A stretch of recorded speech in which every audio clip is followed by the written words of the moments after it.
ఈ రోజున రాజకీయాల గురించి కాకుండా వ్యక్తిత్వాన్ని బట్టి, ఎందుకంటే నా వయసు కూడా 60+ ఉంది కాబట్టి, నాలాంటి వారి సమూహం గురించి, ఆ సమూహం గురించి నేను కొన్ని విషయాలని పంచుకోదలుచుకున్నాను. వాటిలో ఏంటంటే 60 తర్వాత, అంటే ఇన్ఫ్యాక్ట్ 58 నుంచి 64 వరకు ఒక గ్రూప్, అది ఏ గ్రూప్ అందాం. ఆ తర్వాత 65 సంవత్సరాల నుంచి 71 వరకు బి గ్రూప్. ఆ తర్వాత వయసు 72 నుంచి 77 వరకు ఉంది, ఇది సి గ్రూప్, చెత్త గ్రూప్ అనమాట. సో చూద్దాం ఇక్కడ 58 నుంచి 64 వరకు ఉండే వాళ్ళ యొక్క కష్ట నష్టాలు ఏంటి, వాళ్ళకి ఎలాగుంటాయి సమాజంలో విలువలు అనేది చూద్దాం. ఈ సమయంలో మీ కార్యస్థలం మిమ్మల్ని వదిలివేయడం ప్రారంభిస్తుంది. అంటే మనం ఏ పని దేంట్లో పని చేసామో దాంట్లో రిటైర్ అయిపోతాం కదా. మీరు మీ వృత్తి జీవితంలో ఎంత విజయవంతమైన లేదా శక్తివంతమైన వారైనా ఇప్పుడు మిమ్మల్ని ఒక సాధారణ వ్యక్తిగానే చూస్తారు. నేను పెద్ద జర్నలిస్ట్ని, నేను ఒక పెద్ద ఇంజనీర్ని, డాక్టర్ని, చీఫ్ ఇంజనీర్ని, అవన్నీ పోవయ్యా, నువ్వు రిటైర్ అయిపోయిన దండ వేసి పంపించిన రోజునే నీ నెక్స్ట్ డే ప్యూన్ కూడా నీకు బాగున్నారా సార్ అంటావు. అది మన గతి. ఇప్పుడు మిమ్మల్ని ఒక సాధారణ వ్యక్తిగా చూస్తాడు. అందువల్ల మీ పాత స్థానం యొక్క గర్వం మరియు ఆ వైఖరిలో అతుక్కుపోతుంది. జాగ్రత్త, ఇది జాగ్రత్తగా ఉండాల్సిన సమయం. మనకి చాలా బాధపడతాం మానసికంగా, మనల్ని ఎవరు గుర్తించట్లేదని. రెండవ వయసు 65 నుంచి 71 వరకు. ఈ వయసులో సమాజం మిమ్మల్ని నెమ్మదిగా వదిలివేయడం ప్రారంభిస్తుంది. ఎవడు పలకరించడు, పెళ్ళికి వెళ్ళినా సరే ఆ ముసలితో మనకి ఎందుకు లేరు బాబు అని వదిలేస్తాడు. మీరు పాత సహచరులను కలవరు, మరియు స్నేహితులను కూడా తగ్గుతాడంట. మన పాత స్నేహితులు ఎవరు కూడా కలవడానికి పెద్ద ఇష్టపడరు. నేను కూడా వైజాగ్ నుంచి ఇక్కడికి వచ్చినప్పుడు ఇక మా పాత స్నేహితులు చాలామంది ఉన్నారు కదా, వాళ్ళందరితో చక్కగా గడపచ్చు అనుకున్నాను. ఇక్కడికి వచ్చిన 10 మంది వాళ్ళ ఇళ్ళకి తీసుకెళ్ళి భోజనాలు పెట్టారు, కానీ ఒక్కడు కూడా మళ్ళీ నా ముఖం చూసిన వాడు లేడు. అంటే అలా వదిలేస్తాను అంతే. So simple life is like that. అంతేకాకుండా మరియు మన స్నేహితులు కూడా తగ్గిపోతారంట. మనతో ఎవరు స్నేహం చేయడానికి ఇష్టపడరు. మీ పాత కార్యాలయం చెందిన చాలామంది మిమ్మల్ని గుర్తించలేరు. మన ఆఫీస్కి వెళ్ళినా సరే, లేకపోతే జర్నలిస్ట్ సభకి వెళ్ళినా సరే, అక్కడ వీడెవడరా అని చూస్తాడు. ఎవరు అలా అనకండి. నేను ఇక్కడ ఉన్నాను మరియు నేను అక్కడ కూడా ఉన్నాను, ఎందుకంటే కొత్త తరం మీకు తెలియదు. దీనికి బాధపడకండి. కొత్త తరం వారికి మనకు తెలియదు కదా. మేము చొక్కాలు తెచ్చుకుంటాం.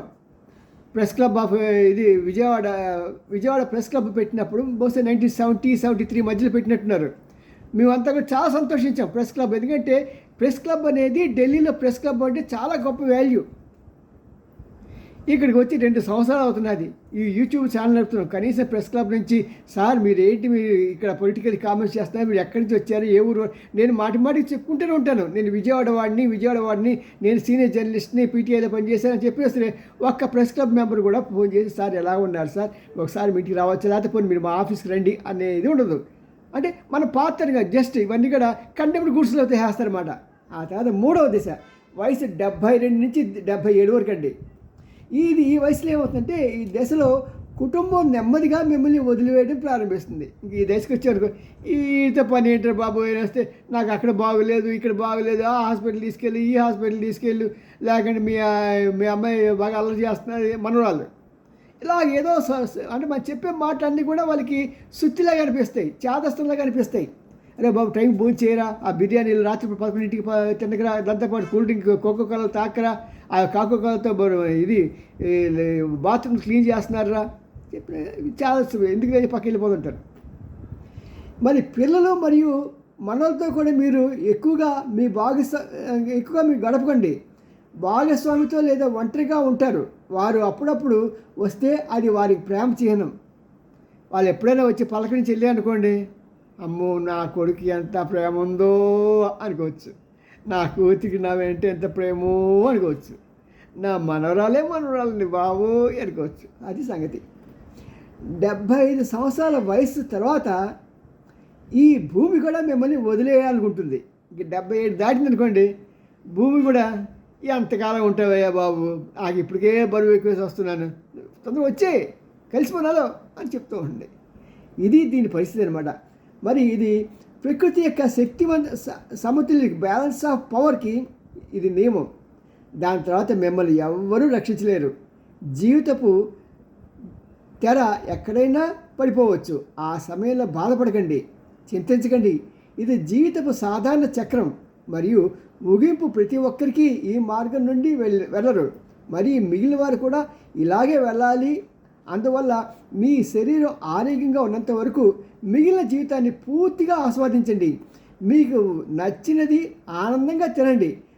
మళ్ళీ ఆ రాజుగారిని తలవకండి. ఆ తినకు ఈ తినకు అంత అన్నీ నోరు ముడ్డి అన్నీ మూసుకొని 100 ఏళ్ళు బతకక్కర్లా, హ్యాపీగా ఎంజాయ్ చేసేయండి అంతే. మనకి బాడీ మెకానిజం ఉందండి. మనకు అరగదనుకోండి, వామిటింగ్స్ వస్తాయి, మోషన్స్ వస్తాయి. అది చెప్తుంది మానేసి సింపుల్. వాళ్ళు చెప్పేది డీల్ చెప్పేది. వాళ్ళు మన మీద కోట్లు సంపాదిస్తున్నారు. మీకు నచ్చినది ఆనందంగా తినండి. మీకు నచ్చనిది సంతోషంగా ఉత్సాహంగా చేయండి వచ్చిన పని.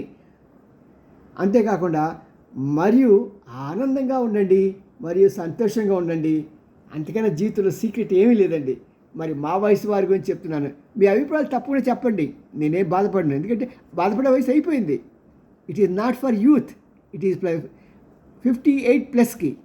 బాగుందనిపిస్తే లైక్ చేయండి, షేర్ చేయండి, సబ్స్క్రైబ్ చేయండి. ఇంకా బాగుందనిపిస్తే మన వయసు వారికి షేర్ చేయండి.